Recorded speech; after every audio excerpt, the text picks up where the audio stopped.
কালকে আমাদের হলে আসলে একটু টুর্নামেন্ট চলছিল, একটা উৎসব হচ্ছিল, উৎসবমুখর পরিবেশ ছিল। এটা স্বৈরাচার পতন উপলক্ষেই হলে এই প্রোগ্রামটা করা হয়েছে। এখানে বিভিন্ন ধরনের গেম ছিল, ইভেন্ট ছিল।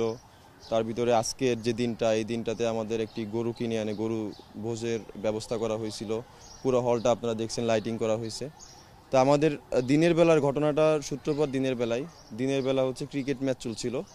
তো ক্রিকেট ম্যাচ চলাকালীন সময়ে হঠাৎ করে দেখা যায় যে 6টি ফোন, 4টি মানি ব্যাগ, একটা ব্যাগের ভিতরে ছিল, ব্যাগটি নেই। তো এটা দেখার পরে তাৎক্ষণিক তো এটা স্বাভাবিকভাবে চোর নিয়ে ভেগে গেছে।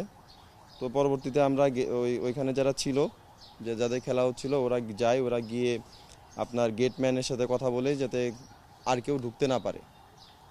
সূত্রপাতটা এখান থেকে। তখন গেটম্যানকে পুরো গেটটা বন্ধ করে শুধু জাস্ট অল্প একটু পার্ট খুলতে বলা হয় এবং হলের ছাড়া কাউকে ঢুকতে নিষেধ করা হয়, যে হলে কেউ ছাড়া যেন ঢুকতে না পারে। তো এই ঘটনার পরে এটা সম্ভবত 12টার দিকে ঘটছিল, মানে দুপুরবেলা ম্যাচ চলাকালীন সময়ে। 12টা বা এক্স্যাক্ট মনে নাই, দুপুরবেলার ওইখানে ঘটছিল। তারপরে হচ্ছে আপনার সন্ধ্যার সময় এখানে ফুটবল ম্যাচ চলছিল আমাদের রাত্রে লাইটিং দিয়ে। তো এটা তখন 8টার কাছাকাছি, 7:45 হয়তো বাজবে, 7:45 থেকে 8টার মধ্যে একটা লোক অপরিচিত সে এসে আমাদের ওই কমেন্ট্রি বক্সের সামনে বসে পড়ে। তো দুপুরবেলাও যে ঘটনাটা ঘটছে, কমেন্ট্রি বক্সের ওইখান থেকেই ব্যাগটা নিয়ে চলে গেছে।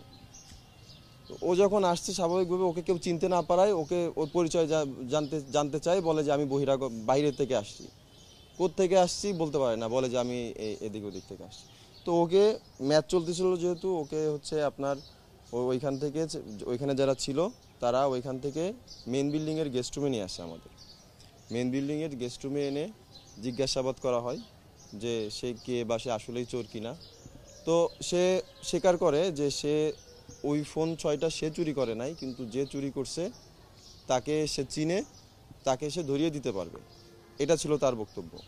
তারপরে এটা শোনার পরে ওকে ওইখান থেকে, আমি তখন নিজে ছিলাম উপস্থিত, আমি নিজে ওকে নিয়ে এসে ক্যান্টিনে তাকে খাওয়ার জন্য বসাই এবং ক্যান্টিনের যারা ক্যান্টিন বয় আছে ওদেরকে খাবার দিতে বলি।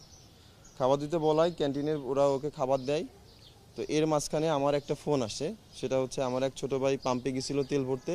তো ওই নজলটা ছুটে গিয়ে ওর পুরো শরীর পেট্রোলে ভরে যায়। তো আমি ওদেরকে বলে যাই, এখানে যারা ছিল ওদেরকে বলে যাই যে ওকে যেন খাওয়ানো শেষ করে প্রভোস্ট স্যারের হাতে তুলে দেওয়া হয়, কারণ হলের নিরাপত্তার দায়িত্ব প্রভোস্ট স্যারের নিরাপত্তা। যেখানে গাফিলতির কারণেই 6টা ফোন চুরি হয়েছে, আবার একটা বহিরাগত ঢুকছে। তো আমরা ওকে স্যারের হাতে হ্যান্ড ওভার করবা, তোমরা হ্যান্ড ওভার করে বলবা স্যার আমার ফোনটা দেন, এটা বলে আমি আসলে চলে যাই। পরবর্তীতে আমি যখন হলে আসি, আমি এসে শুনতে পাই যে ওই লোকটা মারা গেছে। বিশ্বমানের থার্মিক্স রড, সালাম স্টিল থার্মিক্স, দেশের একমাত্র থার্মিক্স রড। আমি হচ্ছে আনুমানিক রাত 9:30টার দিকে টিউশন থেকে ফিরি। আমি গুলশানে গেছিলাম টিউশন করাইতে এবং আমি হচ্ছে টিউশনের উদ্দেশ্যে বেরিয়েছিলাম বিকেলবেলা।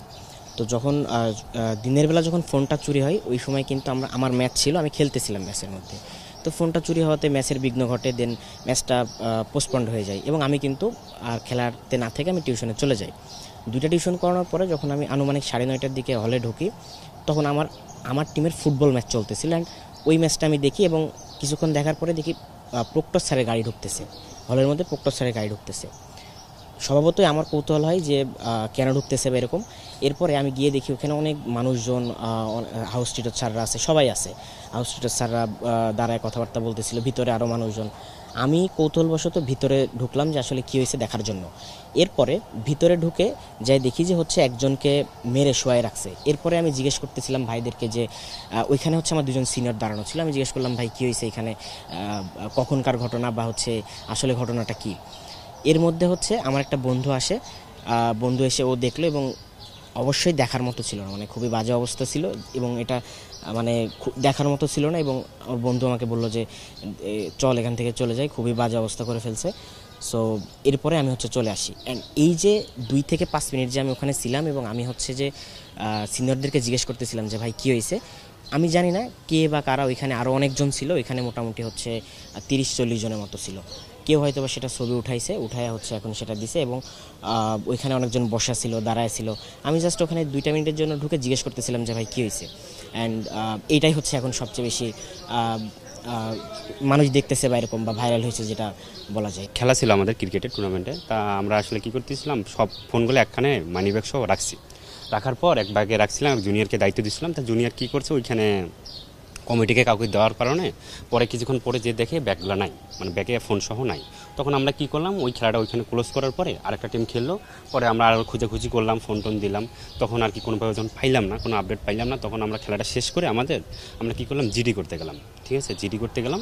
তখন আমরা সবাই জিডি করে সন্ধ্যা বেজে গেছে আর কি। তো সন্ধ্যার পরে এসে আমি রুমে রেস্ট নিয়ে ঘুমটুম পারে, পরে আমাদের রাতে খেলা ছিল। তো খেলা শেষ, মানে খেলাটা প্রায় 8টার কাছাকাছি এরকম হবে। তা খেলতে গেলাম, তা খেলা শেষের পরে বা ওই সময় শুনলাম নাকি চোর ধরছে। তখন ওই সময় আমাদের খেলা চলতেছিল। তখন আমরা কী করলাম, খেলাটা শেষ করে প্রায় এসে শুনলাম মেন বিল্ডিংয়ের গেস্ট রুমে যে চোর ধরছে। তখন আমার যে ভাই রকি ভাই ছিল, তা উনিকে বললাম যে ভাই কী করবেন। তখন উনি আমাকে বললো যে সোহাগ, তোমার ফোন যা হারায় হারুক, তোমার দায়িত্ব আমার, তুমি একটা গায়ে টাচ করবে না। ঠিক আছে, তখন আমি এখন পর্যন্ত যেটা বলি, এখন পর্যন্ত কোনো গায়ে টাচ করি নাই, আমি কোনো কিছু করিনি। এখন আমাদের হলে তো এটা একটা বড় ভাইদের ট্রেন্ড থাকে যে বড় ভাইরা যা বলা চলে আর কি, সেভাবে করতে হয়। তাই এইরকম আর কি কোনো কিছু করি নাই। পরে আর কি কী করলাম, আমরা যখন ওখান থেকে বের হয়েছিলাম, ভাই আমাকে বললো যে সোহাগ একটা কাজ করো, খাওয়া দাওয়া করে তারপর বাকি আমরা স্যারের হাতে দিই। তখন আমি বললাম যে আচ্ছা, তাহলে আমরা স্যারের সাথেও বসতে পারবো, একদিনে কীভাবে চোর দুটা আমাদের হলে ঢোকে, তাহলে এটা তো একটা দায়বদ্ধতা তাদের আছে। তো এইভাবে বলে আমরা ওকে এদিকে খাইতে পাঠাই দিলাম। পরে এখান থেকে যে কী হয়েছে আমরা জানি না, কিছুক্ষণ পরে শুনলাম যে ওরা নাকি এক্সটেনশনে নিয়ে গেছে। তো এক্সটেনশনে নিয়ে যাওয়ার পর তখন আমরা ওইখানে যে ছিলাম, ওইখানে যে একজন বলতেছে ভাই এক্সটেনশনে নিয়ে গেছে, আপনারা কেউ যান, নাহলে মারা ফেলবে একদম। তা ঠিক আছে, তখন আমরা আসার পর আমার বন্ধু শোভনের সাথে দেখা, তা ওকে সাথে দেখা করলাম। ওই ফিজিক্সের এক স্যার আছে, আলমগীর স্যার, তা ওনার সাথে দেখা হইলো। ওনাকে আমরা অনেক কিছু বললাম। তা উনি বললো যে আচ্ছা ঠিক আছে, আমরা সব স্যার বসতেছি, তোমরা কী করো, ওই যে ওকে নিয়ে আসো ওখান থেকে। তখন আমি এক্সটেনশনে গেলাম, আমার বন্ধু আরেকজন আছে আরিফ আইআইটি, ও সহ গেলাম। যাওয়ার পর আমরা ওই এক্সটেনশনে যে দেখি যে ওকে মারামারি কি কথাবার্তা কাটাকাটি হচ্ছে, অনেকজন লোক অনেক ছেলেপেলে একসাথে আছে আর কি, এরকম।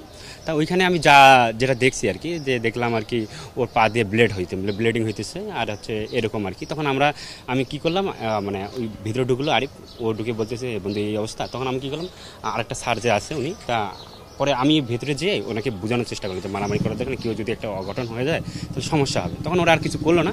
পরে স্যার আসার পর ওই স্যার সহ স্যারের কথা শুনলো সবাই। পরে ওকে নিয়ে এসে মেন বিল্ডিংয়ের গেস্ট রুমে নিয়ে গেল। এই হচ্ছে কাহিনী। আর দ্বিতীয় কাহিনী হচ্ছে, তখন আমরা স্যাররা যখন আসলো তাদের সাথে আমরা বসলাম, কিন্তু এর ভেতরে ঢুকে যে মারামারি এরকম কোনো কিছু হয়েছে আমি কিছু জানি না। শুধু আমাকে ওরা বলতেছিল যে এই একটা নাম্বার, ও বলতেছে ওর নাকি গেস্ট হয় বা আত্মীয় হয়, ওই নাম্বারটা ফোন দাও।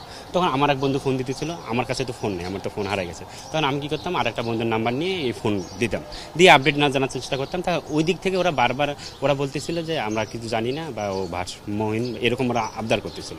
কিন্তু আমাদের পোলাপাইনের যে কথাবার্তা ছিল যে ও যে ভারসাম্যহীন হয়, তাই এতগুলো নাম্বার সে কীভাবে বলতেছে, ও আর বারবার একই সেম নাম্বার বলতেছে, এবং নাম যাদের বলতেছে তারাও নামটাও শিওর, একদম ঠিক বলছে। তখন এরা মানতে নারাজ। তখন আমরা কী করলাম, লাস্টে যখন কোনো কিছু হইলো না, তখন সারা আমাদের যারা ফোন হারাইছে তাদের সাথে বসলো, তো তোমরা কী করতে চাও। তখন আমরা করলাম আচ্ছা স্যার আপনারা যা বলবেন আমরা তাই করবো। তখন ওরা বললো যে ঠিক আছে, তাহলে প্রক্রিয়া টিমকে আমরা থানায় যাই। তখন স্যাররাও থানায় গেল, থানায় ওখানে কথাবার্তা বলার পরে আর কি ওরা চলে আসলো। তখন ওই ওসি স্যারের সাথে কথা বললাম। ওসি স্যার আমাদের দুইটা অপশন দিল, একটা হচ্ছে তোমরা যদি একে বিচার করতে বলো তাহলে তোমার ফোন ওইরকম আমার দিকে যাবো না, আর তোমরা যদি ফোনের দিকে বলো তাহলে একে ছাড়িয়ে দিতে হবে। তখন আমরা কি বললাম, আচ্ছা ঠিক আছে, আমাদের যেহেতু ফোন লাগবে তা ফোনের দিকেই আপনারা যান। তখন আমরা চলে আসতেছিলাম, তখন প্রক্রিয়াল টিমের ভাইরা বলতেছে ভাইরা আপনারা যদি যান তাহলে মেডিকেলের কাজটা তাড়াতাড়ি হবে। তখন আমরা কি করলাম, আমি যাবো না, তখন ভাইরা অনুরোধ করতেছিল। তখন আমাদের যারা ফোন হারাইছে তারা নিয়ে গেল। ওরা নিয়ে যে আমরা তো গেটে নেমে গেছি, নিয়ে যে স্ত্রীজার খোঁজার জন্য দৌড়াদৌড়ি করতেছিল।